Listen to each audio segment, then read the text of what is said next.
Next है Mohammad Anwar on 7 net. Doctor मेन पित्त का ऑपरेशन में पित्त निकाल देते या सिर्फ पथरी? आप प्लीज़ मैम मुझे बताना, रिक्वेस्टेड।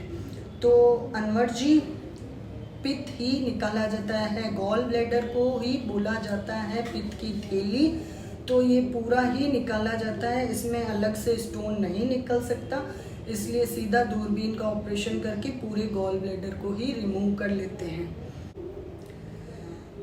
अब है Satvinder, real your is true is a 9647 the best presentation on gall bladder stone and suggestion in detail, do and don'ts for stone, thanks ma'am. तो थैंक यू सतविंदर जी। मैं यही कोशिश करती हूँ कि जो रियल है, जो फैक्ट्स हैं, जो आपको सही भाषा में समझा सकती हूँ वही मैं अपने वीडियो में डालूँ, एक्स्ट्रा कुछ भी मैं डालने का कोशिश नहीं करती। और आपको ये अच्छा लगा उसके लिए thank you so much. Rohit Rajput 4021, ma'am क्या ऑपरेशन के बिना स्टोन को बाहर निकाला जा सकता है? इस बात की क्या फुल गारंटी है? मेरी मम्मी को पित्त की थैली में 11 mm की स्टोन है, मैम प्लीज़ रिप्लाई। तो रोहित जी देखिए, गारंटी ये आपको अपनी लेनी पड़ेगी। कोई भी डॉक्टर को अगर आप ये जाके बोलेंगे कि गारंटी है तो वो गारंटी नहीं दे सकती, क्योंकि इसमें सिर्फ डॉक्टर कुछ नहीं कर सकता है, पेशेंट को भी अपना पूरा 100% देना होगा। डॉक्टर आपको अच्छे से सजेस्ट कर सकता है कि आपको क्या खाना पीना चाहिए, किस तरीके से दवाई लेनी है, वो आपकी बेस्ट से बेस्ट आपको दवाई देगा, जो भी आपने अपनी कंप्लेंट डॉक्टर को बताई है उसके अकॉर्डिंग। अगर आप अपनी कुछ कंप्लेंट छुपाएंगे, कुछ चीज़ें बताएंगे नहीं, तो जैसा भी टोटलिटी में आपकी मेडिसिन आएगी वो उसी तरीके से देंगे। इसमें सिर्फ डॉक्टर को ब्लेम करना इज़ नॉट राइट, इसमें पेशेंट का भी 100% कॉन्ट्रीब्यूशन होना चाहिए। उसे भी होना चाहिए कि मैं दवाई लूँगा तो मैं ठीक होऊंगा, तभी वो ठीक हो सकता है। गारंटी तो आजकल तो कपड़ों में भी नहीं ले रहे हैं, आपने देखा होगा धीरे धीरे गारंटी वर्ड ही निकल गया, वो वारंटी में कन्वर्ट हो गया है। तो गारंटी तो कोई किसी की नहीं ले सकता। ऑपरेशन करवाते हैं उससे पहले भी आपसे एक कंसेंट फॉर्म भरा जाता है, चाहे माइनर ऑपरेशन ही हो, वो इसीलिए नहीं। आप गारंटी करके आप किसी से अपना ट्रीटमेंट नहीं करवा सकते। यस, डॉक्टर कोई भी हो अपना 100% देगा, क्योंकि वही उसका प्रोफेशन है और उसी से डॉक्टर का भी कॉन्फिडेंस आता है कि मैंने ठीक किया है तो मैं आगे भी डॉक्टर पेशेंट्स को ठीक कर सकता हूँ। तो गारंटी की ना बात करें, आप ये बात करें कि मेरे को क्या करना चाहिए जिससे मेरी मम्मी ठीक हो सके। Anil Kumar doctor 4KD contact number. तो अनिल जी, मैंने अपनी सारी डिटेल्स, जो कॉन्टैक्ट नंबर है, किस तरीके से आप अपॉइंटमेंट कंसल्टेंसी ले सकते हैं, कहाँ आप मुझे मेल कर सकते हैं, मेरा मेल आईडी, मेरा व्हाट्सअप नंबर, सब मैंने आपको अपने इस वीडियो के डिस्क्रिप्शन में डाला है। अब मेरे सभी वीडियो के डिस्क्रिप्शन में आपको मेरी ये डिटेल्स मिल जाएगी, तो आप वहाँ से मुझे कांटेक्ट कर सकते हैं, मैं आपको रेस्पॉन्ड करूँगी। ये मुझसे कई बार कई लोगों ने पूछा है, तो मैंने आपसे हर वीडियो में अपनी ये डिस्क्रिप्शंस डालना शुरू कर दिया है। एक है @डिजिटल भक्त महाकाल 9540, बहुत ही फ़ायदा हुआ दीदी दवा से, गॉड ब्लेस यू। तो थैंक यू महाकाल जी। मेरा यही मोटिव रहता है कि जो भी मेरा पेशेंट हो उसको जो भी मैं दवाई दूं वो उसे काम करे, उसे रिलीफ दे। और अगर दवाई, कई बार ऐसे केसेस होते हैं जहाँ पे दवाई की ज़रूरत नहीं होती, सिर्फ डॉक्टर जो कंसल्टेंसी देते हैं, जो डाइट, एक्सरसाइज या बाकी आपकी लाइफस्टाइल मैनेजमेंट करते हैं, उससे भी आपको रिलीफ मिल जाता है। तो मैं वो भी कोशिश करती हूँ कि बिना दवाई के भी अगर आप ठीक हो सकते हैं तो मैं वो भी सजेस्ट करती हूँ, और अगर दवाई लेनी हो तो वो भी सजेस्ट करती हूँ। नेक्स्ट क्वेश्चन है शेख रिजवाना 6438 का। तो दवाई लेने के बाद स्टोन के साइज कम होते होते गॉल ब्लैडर के पाइप में अटक गए तो सॉल्यूशन क्या है मैम? तो शेख रिजवाना जी, ऐसा नहीं है कि स्टोन कोई गॉल ब्लैडर का डिज़ोल्व होके उस नली में आने वाला है, ऐसा नहीं होता है। वो डिज़ोल्व होगा, बाइल का ही बना हुआ होता है वो। जो बाइल जूस है वो आपका धीरे धीरे, क्योंकि उसके अंदर फैट बहुत ज़्यादा हो गया है, तो वो वहाँ पे इकट्ठा होना शुरू हो गया और धीरे धीरे वो क्रिस्टलाइज होके स्टोन जैसा दिखने लग जाता है, बट ऐसा नहीं होता है। मेरे पास आज तक कोई ऐसा केस नहीं आया जो ऐसे डिजोल्व होके कहीं नली में अटका हो।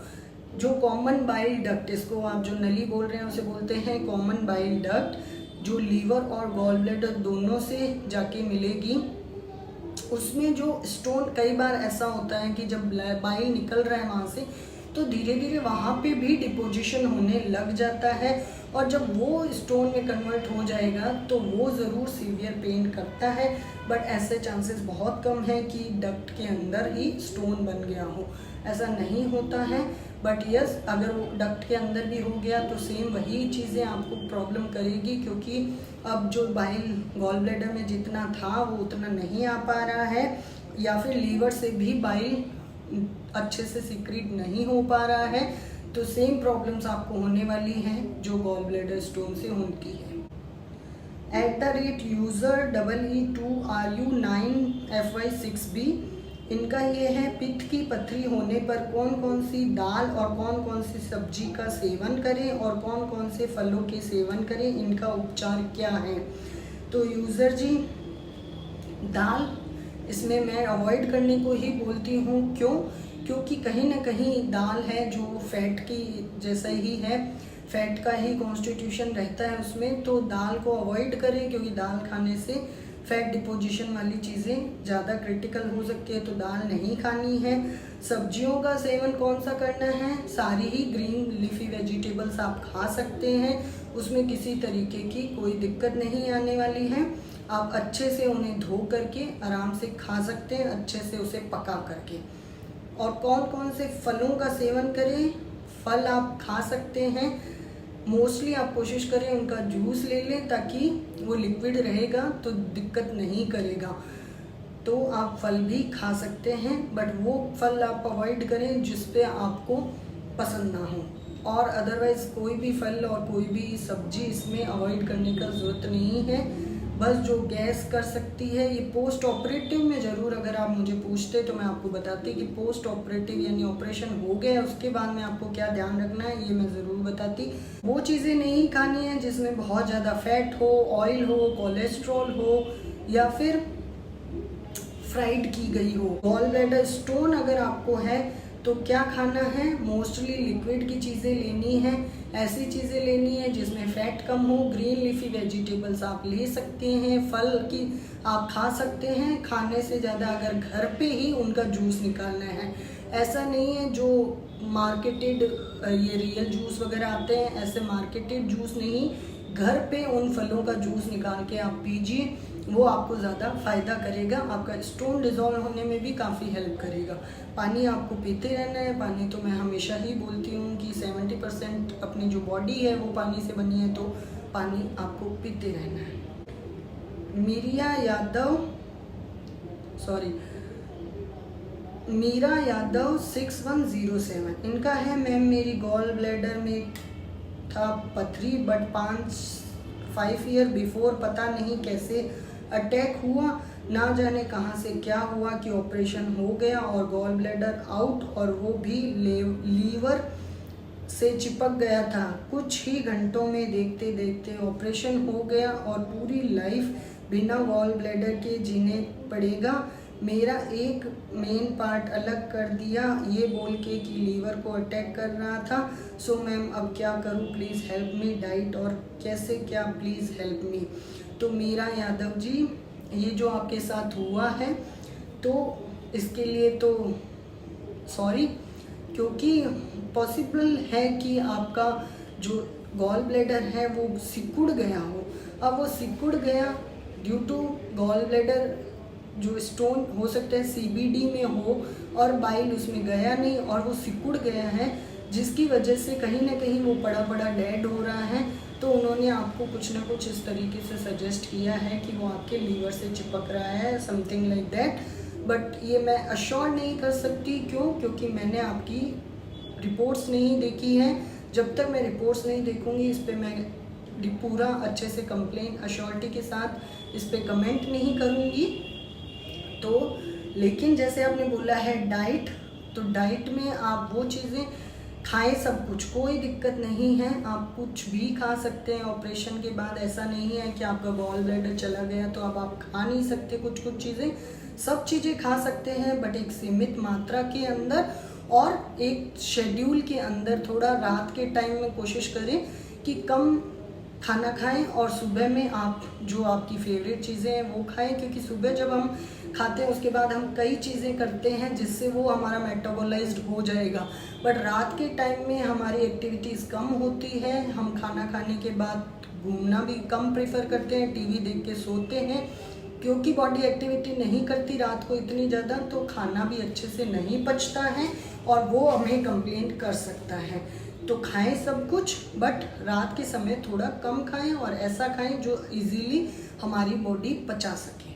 नेक्स्ट है अंशु यादव 5395, माइल्ड सल्ज क्या होता है?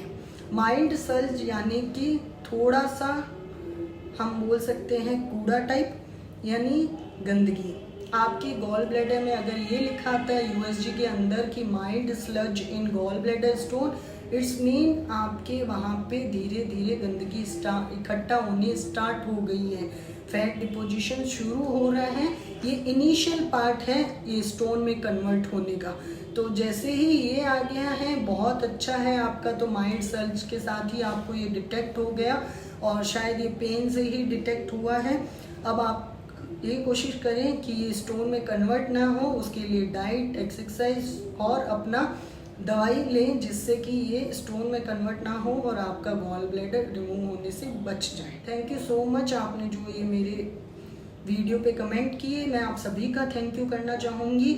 आपके कोई और भी क्वेरी हो तो आप मेरे इस वीडियो पे भी कमेंट कर सकते हैं, मैं और इसको Q&A में ले लूँगी। तो ये जो Q&A सेशंस मैंने शुरू किए हैं आई होप आपको पसंद आए हैं, और मोस्टली इसीलिए मैंने शुरू किए कि ये कईयों की भी दिक्कत हो सकती है और इसी के थ्रू मैं शायद आपको ज़्यादा अच्छे से एक्सप्लेन कर सकती हूँ कि आपकी जो बीमारी है, आपकी जो सबसे मेन आपके जो सवाल हैं उनके मैं जवाब दे सकूं आपको, और मैंने कोशिश की है। होप आपको अपने सवालों का जवाब मिला होगा। Thank you so much. अगर आपको मेरे से कोई भी कंसल्टेंसी चाहिए तो मेरा जो व्हाट्सअप नंबर है अपॉइंटमेंट का वो मैंने नीचे डिस्प्ले किया है, आप प्लीज़ वहाँ पे मुझे मैसेज करके अपॉइंटमेंट बुक कर लें। आप चाहें तो मुझे मेल कर सकते हैं, मेरा मेल आईडी भी नीचे डिस्प्ले है, आप वहाँ पे मुझे अपनी रिपोर्ट्स, अपनी कंप्लेंट्स ज़रूर मेल करें, मेल कर दीजिए, मैं आपको उस पर रेस्पॉन्ड करूँगी। कमेंट्स में भी आप मुझसे सजेशन ले सकते हैं, मोस्टली जहाँ मुझे लगता है कि मैं कमेंट में रिप्लाई कर सकती हूँ तो मैं कमेंट में भी रिप्लाई कर देती हूँ। तो thank you so much, I hope आपको मेरा ये वीडियो पसंद आया है। आपको मेरा वीडियो पसंद आया है तो please do like and share my videos and also subscribe my channel. अगर आप मेरे चैनल पे नए हैं तो प्लीज़ मेरे चैनल को ज़रूर सब्सक्राइब कर लें ताकि आपको मेरे इन अपकमिंग वीडियोस का भी नोटिफिकेशन मिले। उसके लिए बेल बटन ऑन कर लीजिए, और सब्सक्रिप्शन रहेगा तो आपको एक डॉक्टर घर पे ही अवेलेबल रहेगा। Thank you so much, take care, stay healthy, stay safe, bye bye.